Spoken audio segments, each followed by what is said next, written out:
خوبه میمیرم که اینجوری. Hazır mı? Bakkalda hazırım. Hazır. 1, 2, 3 geliyor.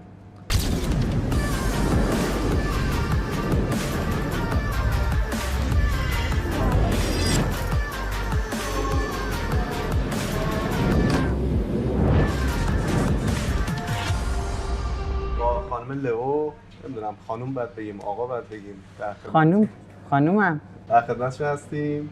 رقصنده رقص عربی درسته؟ رقص اورینتال بگیم خیلی بهتره. اورینتال؟ بله. اورینتال چی هست اصلا به من توضیح بدید؟ اورینتال در واقع رقصی که همه فکر میکنن رقص عربیه ولی میتونیم بگیم برگرفته از کشور مصره. خود عربی میشه گفت ولی در واقع اسم اصلیش اسم اورینتال هستش یا بلی دنس.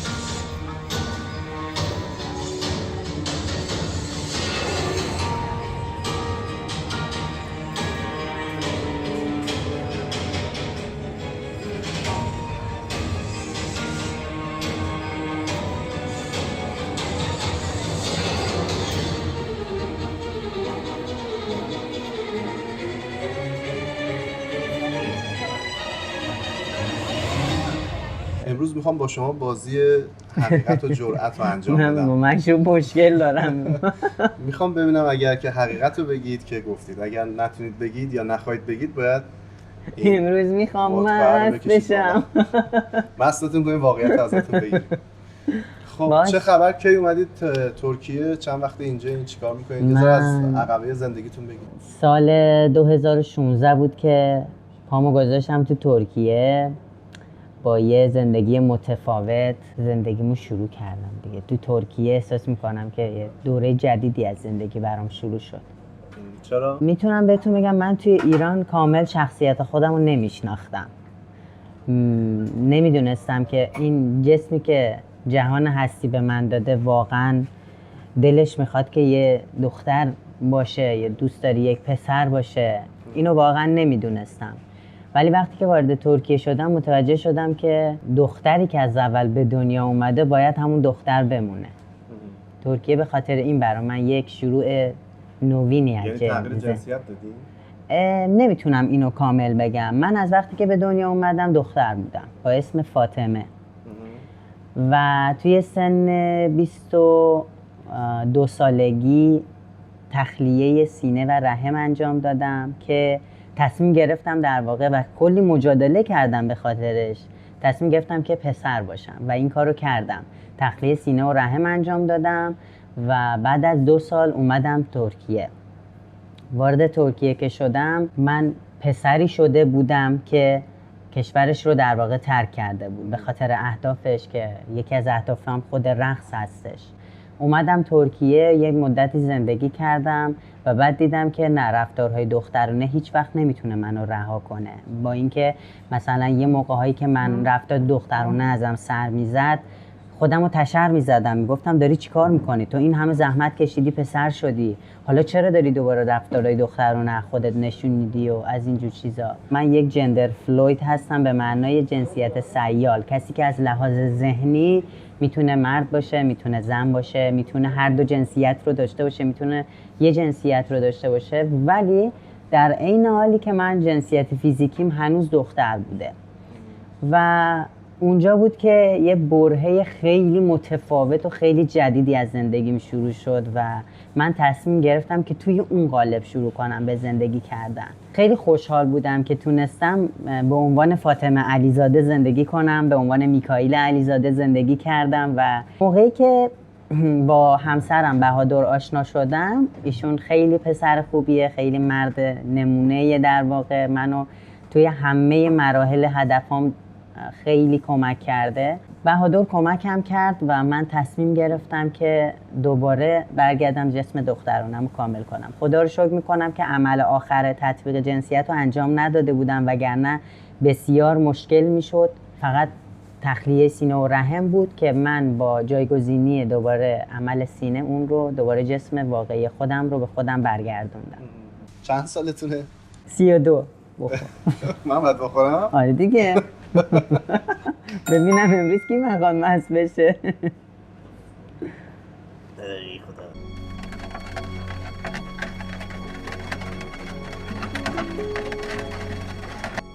رقص حالا واقعا دوست داشتی یا اینکه از من با رقص بزرگ شدم. یعنی رقص باعث شد بیاید اینجا یا چیز دیگه ای باعث شد بیاید ترکیه؟ میتونم بگم بخش عمده‌اش رقص بود. از همون بچگی که میرقصیدم هی میگفتم من جام تو ایران نیست. توی ایران ازدواج کرده بودین؟ چند بار ازدواج کردین؟ یه بار. یه بار؟ بله، من وقتی که 15 سالم بود یه خواستگار خیلی وحشتناک داشتم که خیلی سمج بود، ولم نمی‌کرد و پدر و مادرم هم تقریبا میشه گفت که اصرار داشتم که باهاش ازدواج کنم، چون میدونید دیگه پدر مادرها همیشه به فکر خوشبختی بچه‌هاشون هستن و فکر می‌کردن که من با اون خوشبخت میشم. ولی من میدونستم که اصلا اینطوری نیست، چون اصلا دوستش نداشتم و از همه مهمتر این که من رفتارم خیلی پسرونه بود. یعنی اصلا نمیتونستم قبول کنم که با یه پسر ازدواج کنم. میدونین چی میگم؟ و من چیکار کردم؟ با یه نفری دوست شدم و با همدیگه تو همون حین بچگی نقشه ریختیم که با همدیگه ازدواج کنیم و این کارو کردیم.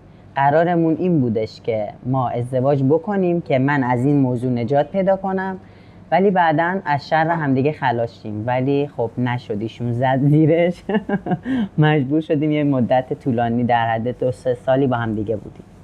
تو سن پایین پس ازدواج کردین؟ بله، تقریباً 15 سال و خورده این بود که ازدواج کردم. آدم چیزی هم میفهمه تو سن پایین ازدواج؟ واقعاً یک دختر بچه بازیگوش، دعوایی، یعنی بهتون بگم من تو خیابون دعوا می‌کردم، پسر می‌زدم، نمیدونم سر خواهرام غیرتی بودم. اصلا توی اون دنیایی که من واسه خودم داشتم ازدواج آخرین چیزی بود که میتونست برای خودش جا باز کنه.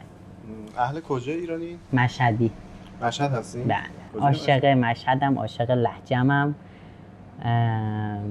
بچه فردوسی‌ام، آرامگاه. پدر مادر در قید حیاتن؟ بله، خدا رو شکر. من میخوام یه دونه عینه شما بالاخره بخورید. فکر کنم همه رو باید من بخورم آخرش. هرگز. بزرگترین ترس من زندگیتون چیه؟ بزرگترین ترس زندگی، من ترسی ندارم حقیقتشو بخواین. یعنی هیچ وقت از هیچی نمیترسی؟ چرا؟ سوسک. من باید بخورم باز دوباره؟ بله، بفرمایید.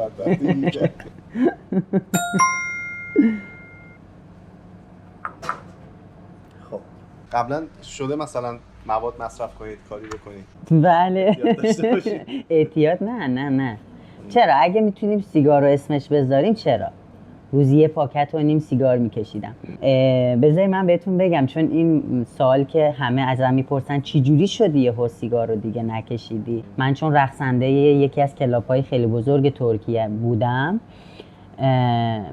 سر سیگار خیلی ریم میتونم بگم یه چیز شبیه ذات‌الریه گرفته بودم. انقدر سرفه میکردم که دیگه بیهوش میشدم از شدت سرفه، نفسم بند میومد. یه روز که با همسرم رفته بودیم یکی از کافه های ایرانی برای اجرا، من آخرین نخ سیگارم بود، اسم سیگارم هم کمل اوزون بود.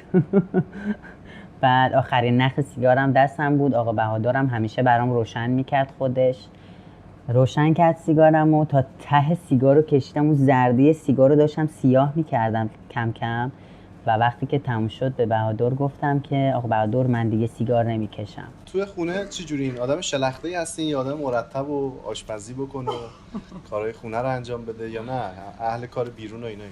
من اصلا به خونه نمیرسید؟ من خیلی شلختم. تو لایوام همیشه بچه‌ها میگن. میدونی چه جوریم؟ من یا صفرم یا صدم. یه موقعایی میشینم تمیز میکنم خونه رو، برق میندازم. چه ماهی هستی؟ فروردینیم. آره، یه جورایی تمیز میکنم که اصلا آدم دلش بخواد کف زمین رو لیس بزنه. تا حالا شده تو زندگیتون خلافی بکنید که دیگری نخواهید بفهمه؟ من اهل خلاف نیستم، ولی مثلا اون اوایلی که سیگار رو شروع کرده بودم، چون من تو ترکیه سیگاری شدم، اوایلی که سیگار شروع کرده بودم. چند سال ترکیه؟ 6 سال رد شده. سیگارم تازه شروع کرده بودم، دنبال این بودم مامانم نفهمه من سیگار میکشم. موقعی که فهمیده بودن دیگه من گذاشته بودم کنار.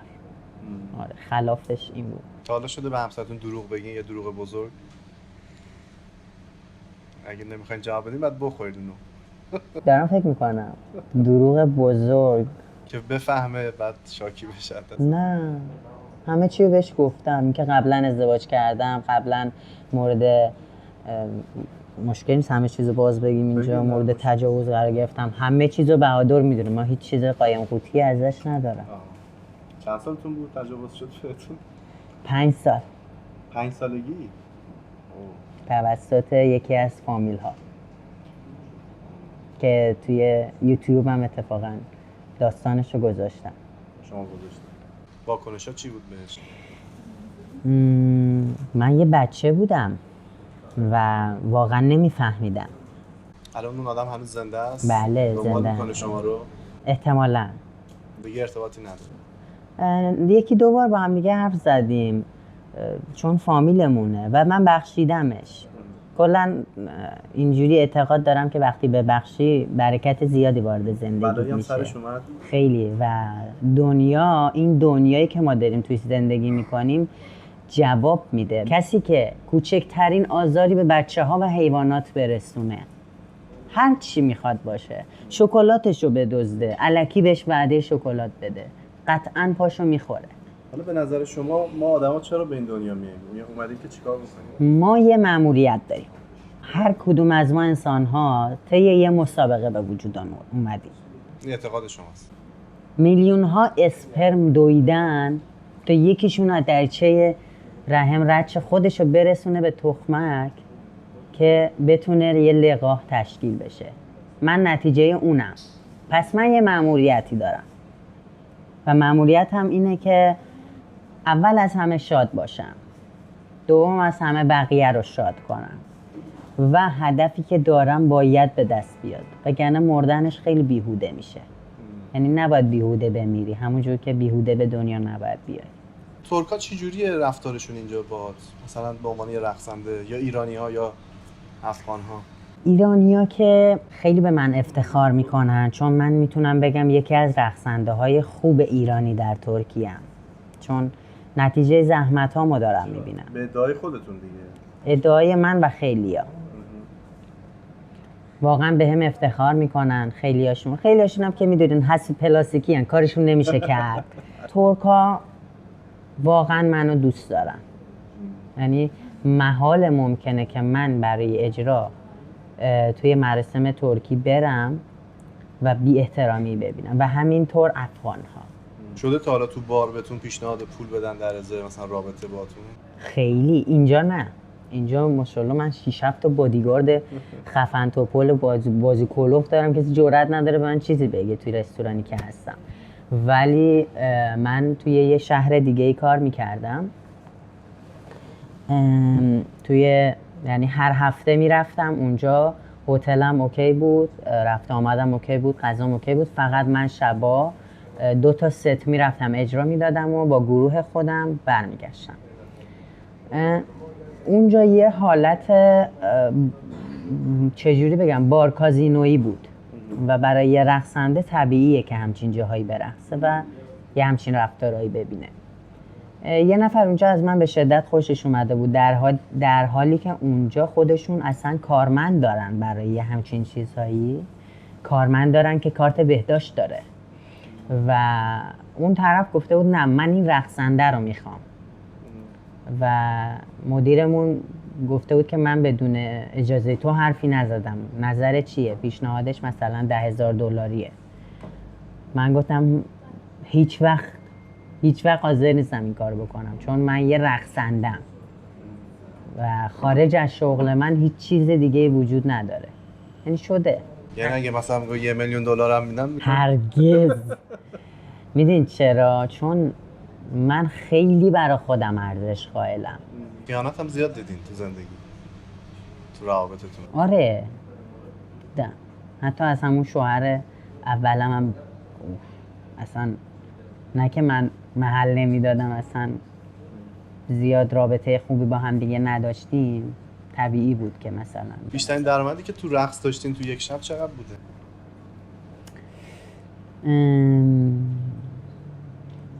برای جواب نمیخوره اصلا. 6,500 لیر. تو یک شب 6,500. میانگین چقدر در میاد هر شب؟ میانگین 1,500. پولم میگیرین از مثلا صاحبان کافه ها یا نه؟ فقط اونا میگن بیاید برقصید خود برقصید؟ نه یومیه دارم. بدون یومیه کار نمیکنم. هدفتون چیه؟ میخواید اینجا ترکیه بمونید یا میخواید برید؟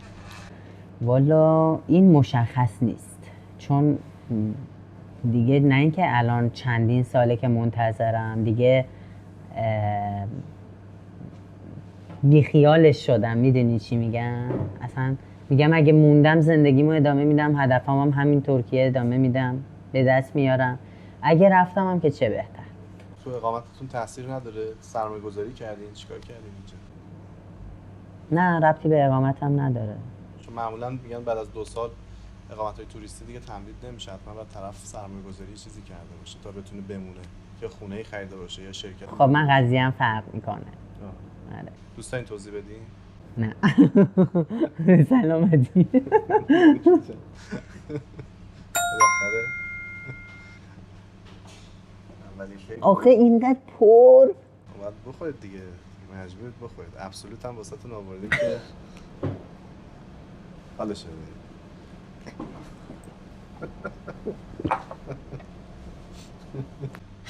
برای کسایی که دوستان برقصن چه پیشنهادی میدین؟ همه بعد از ایران خارج بشن به نظر شما با شرایط رقص؟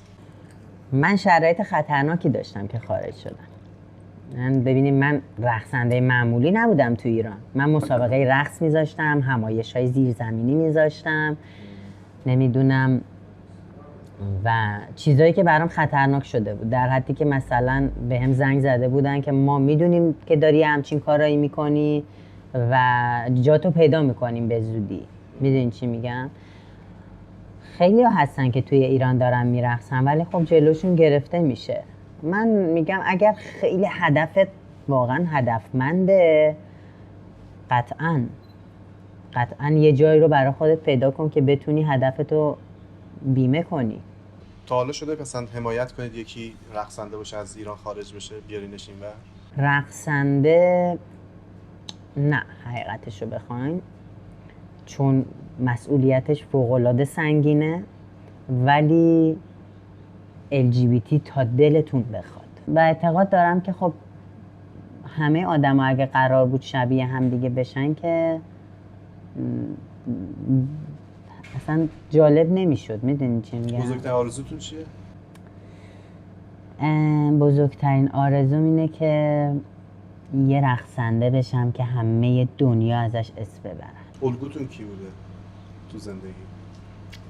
الگوی دختر شاخ بودنم آنجلینا جولی بود. الگوی کسی که تشویقتون کنه؟ بابام.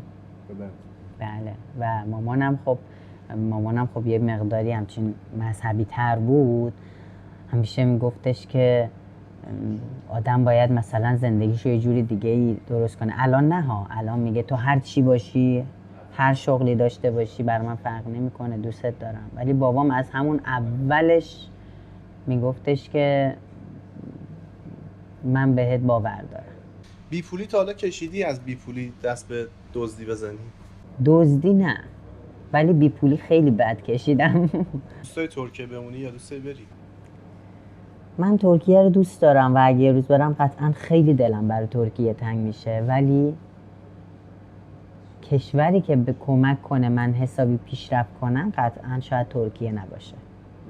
دوست دارم کانادا باشم یا یه کشوری که به زن خیلی اهمیت بده مثل دانمارک. کدوم شهرها رو گشتین؟ کدوم شهر بیشتر خوشتون اومد تو ترکیه؟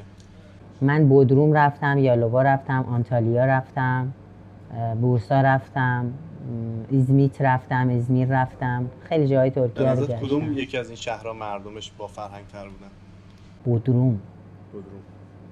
یک شهریه کاملا توریستی و اصلا اونجا فقط اروپایی میاد، یعنی ایرانی خیلی کم میاد و خود ترکا هم بیشتر برای کار 3 ماه تابستونشون، چند ماه گرماشون رو میرن اونجا برای کار، چون فوق العاده توریستیه و خود مردمش هم دیگه کم کم رفته اون رفتارشون اروپایی شده. تا حالا شده تو ایران مثلا زندانی بشید سر رقصیدنتون؟ آره، کاری هم نکرده بودیم، واقعا دلیلی نداشت 2 شب اونجا بمونیم به خاطر یه پارتی. خب فوقش جریمه نقدی اینا میشی، تموم میشه میره دیگه. بعد دیگه بابام اومد و سند گذاشتن و تموم شد و رفت. طول یک روز چه کاری انجام میدی؟ لایو میذارم، چون اینستاگرام بچه‌ها واقعا به من انقدر وابسته‌ان که یه روز لایو نذارم این تون دایرکت میاد که چی شد، چرا نذاشتی، چی شدی، کجا رفتی. پاکسازی انجام میدم رو پوستم، چون هرگز با آرایش نمیخوابم، چون پوستمو خیلی دوست دارم. و فیلم نگاه میکنم، میرقصم، آهنگایی که قراره باشون برقصم اون شب رو گوش میکنم. مواقع ناامیدی، ناراحتی چیکار میکنی که آروم بشی؟ شکرگزاری میکنم. ارتباطت با خدا خیلی قویه بس. نمیتونم بگم خدا، چون هنوز کسی به این اثبات نرسیده که 100% چیزی به اسم خدا وجود داشته باشه یا نه. اما من درونم یه چیزی هستش که احساس میکنم اون یه چیزی مثل خداست. مثلا خدا کلمه یکی از خودمون میاد. زمانی که ناامید میشم که خیلی کم پیش میاد، یهویی میشه، آنی میشه و میاد و میره، در این حده.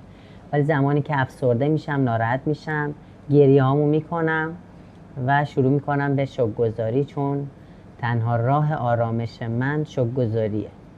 اینجوری آروم میشی؟ واقعا آروم میشه. بی پولم باشین همینجوری آروم میشی؟ واقعا آروم میشم. چون ببین بی پولی مثل این ودکا میمونه، الان میخوری تموم میشه، دوباره پر میشه، گذراست. من روزای بی پولی، من روزایی رو داشتم که شب گشنه میخوابیدم، روزایی داشتم که روزی یه وعده غذا میخوردم، روزایی داشتم که غذای خودم رو نمیخوردم، میدادم گربه ها میخوردن. خیلی سخت. تو همین ترکیه. ولی امید داشتم، همیشه امید داشتم که من به یه دلیلی تو این دنیا هستم، پس قرار نیست این همه سختی بکشم، یه روزی تموم میشه. اگه مثلا یه روزی از یه جایی به شما یه دفعه 5 میلیون دلار برسه، چیکار میکنین با اون پوله؟ 10,000 تاشو جدا میکنم، میرم خودم شخصا لباس خوب میگیرم برای نوانخانه ها، بعد مقدار خیلی خوبش رو برای پدر و مادرم یه کاری میکنم، برای خواهر کوچیکم نازنین یه سرمایه گذاری انجام میدم. خیلی دوست دارم که یه پناهگاه خوب حیوانات داشته باشم، یه کمپ ترک اعتیاد داشته باشم، یه مرکز آموزش صنایع برای بچه‌های خیابونی داشته باشم که بتونن هم بازی کنن هم چیزی یاد بگیرن. یه باشگاه خیلی خفن برای خودم دست و پا میکنم. این 5 میلیون دلار کمه. من نخورم دیگه. من اون یکی هم به زور خوردم و هنوز بخور. سیک بخور.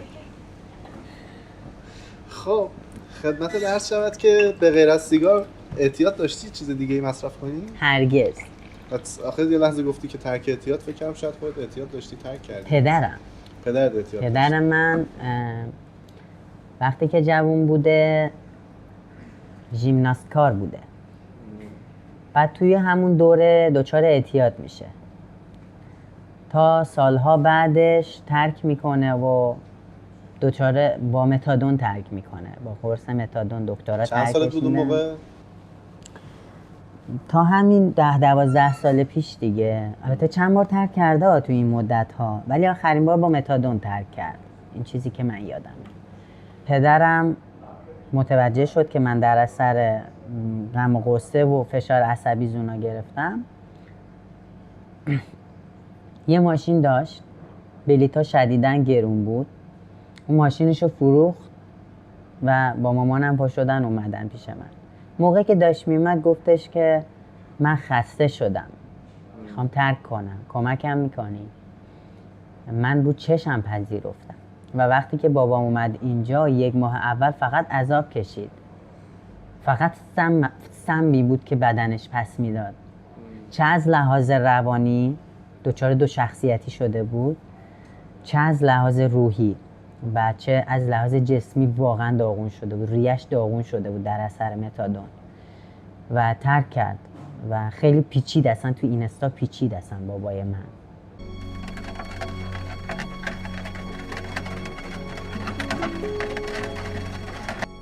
خیلی ممنونم از اینکه با ما مسابقه کردی. کلام آخر چیزی هست که بخوای بگی؟ کلام آخر این که چیزی به اسم نتونستن وجود نداره.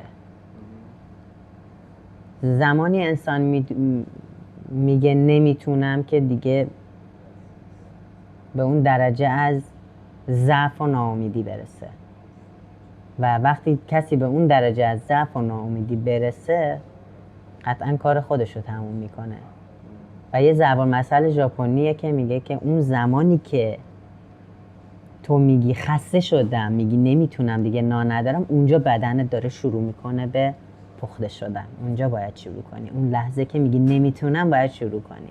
ولی خب یه موقعی از زندگی هستش تو آف میشی دیگه، ولی یه تلنگری میخوره و تو دوباره بلند میشی از جات.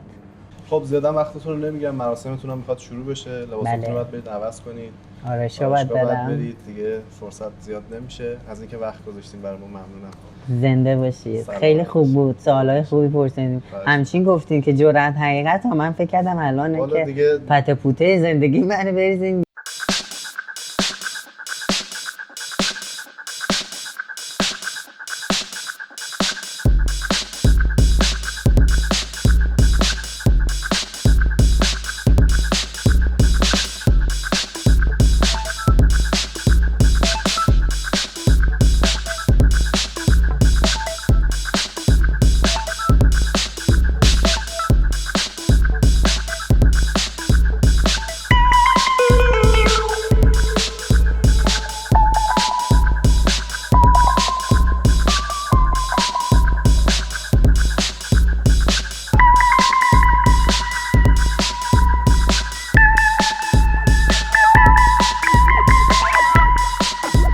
یه دونه از اونا رو که خالیه دارن شیشه خالی آب کنه، بعد هی تو تصویر بریزه واسه Şunu su dolduruyorsun sadece bize. Mesela vodka koyuyorsun gibi.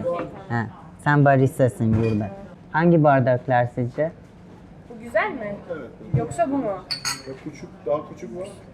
Tequila. En küçüğü. Mesela bana soru soruyor. Ben cevap vermek istiyorsam cevap vereceğim. Cevap vermek istemiyorsam bir vodka yalandan.